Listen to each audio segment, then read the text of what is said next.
बृहत् कृशः स्थूलः गुणभृत निर्गुणः। 836 बृहत्वात म्हणजे प्रचंड आणि पराक्रमात, ब्रह्मणत्वात म्हणजे निर्माण करणारा, वाढवणारा, कारण ब्रह्मांड रूपामध्ये तो सतत निर्माण करत असतो आणि वाढवत असतो, असा जो तो बृहत्। बृहत् महतः महीयान म्हणजे दुसरं असं म्हटलं जातं की प्रचंडापेक्षाही जो अतिप्रचंड असतो तो बृहत्, खूप मोठा, महानातला महान, सर्वव्यापी। अणु आणि बृहत् हे दोन नावं विरोधी वाटू शकतात, पण जेव्हा आपण चिंतन करतो त्याची तेव्हा अनुभूती आपण घेऊ शकतो। ओम बृहते नमः। 837 कृशः अस्थूलम इत्यादीना द्रव्यत्व प्रतिषेधात कृशः।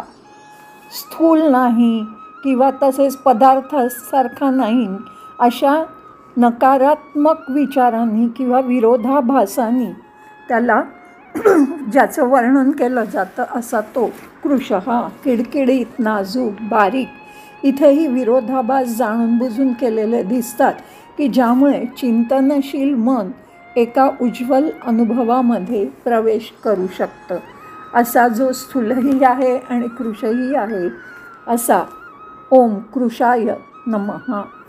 838 स्थूलः उपचर्यते सर्वात्मत्वात म्हणजे सर्व ब्रह्मांडच त्याचं रूप आहे, म्हणून रूपक म्हणून ते ब्रह्मांड रूप तोच आहे, म्हणून रूपकाच्या स्वरूपात त्याला स्थूल असं म्हटलं जातं।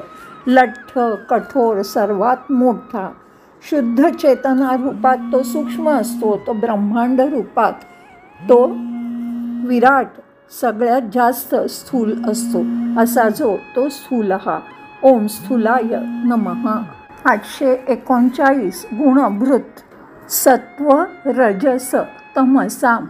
सत्व रजस, राजस आणि तामस ह्यांचा सृष्टी स्थिती लय कर्मसु निर्मितीच्या वेळी, पालनाच्या वेळी किंवा लयाच्या वेळी या त्याच्या कर्मामध्ये अधिष्ठातृत्वात जो आधार असतो, अधिष्ठान असतो, म्हणजे सृष्टीच्या निर्मितीच्या मध्ये, पालनाच्या मध्ये आणि लयाच्या वेळेला ही जी त्याची कर्म असतात त्यावेळेला सत्व, रजस आणि तमस ह्या गुणांचा जो आधार असतो, जे अधिष्ठान असतं, असा तो गुणभृत, गुणयुक्त, गुणांचं समर्थन करणारा, 3 गुणांच्या माध्यमातून हा निर्मिती करतो, तो टिकवून ठेवतो। रज गुणाच्या माध्यमातून सृजन किंवा निर्मिती होते, सत्वगुणाच्या माध्यमातून पालन आणि रक्षण केलं जातं आणि तमाच्या माध्यमातून विनाश केला जातो। चेतना रूपात ह्या 3 गुणांच्या माध्यमातून जो स्वतःला अभिव्यक्त करतो तो गुणभृत। ओम गुणभृते नमः। 840 निर्गुणः वस्तुतः गुणाभावात निर्गुणः। वास्तविकरित्या ह्याच्यामध्ये गुणांचा अभाव असतो म्हणून तो निर्गुण। केवळ हा निर्गुणः च हा निरपेक्ष आहे, संपूर्ण आहे आणि गुणरहित आहे असा तो निर्गुण।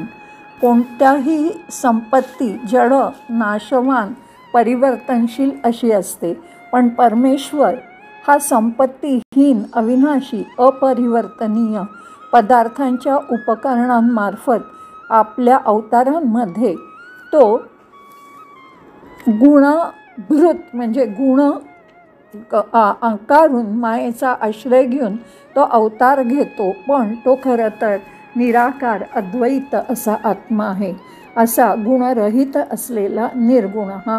ओम निर्गुणाय नमः।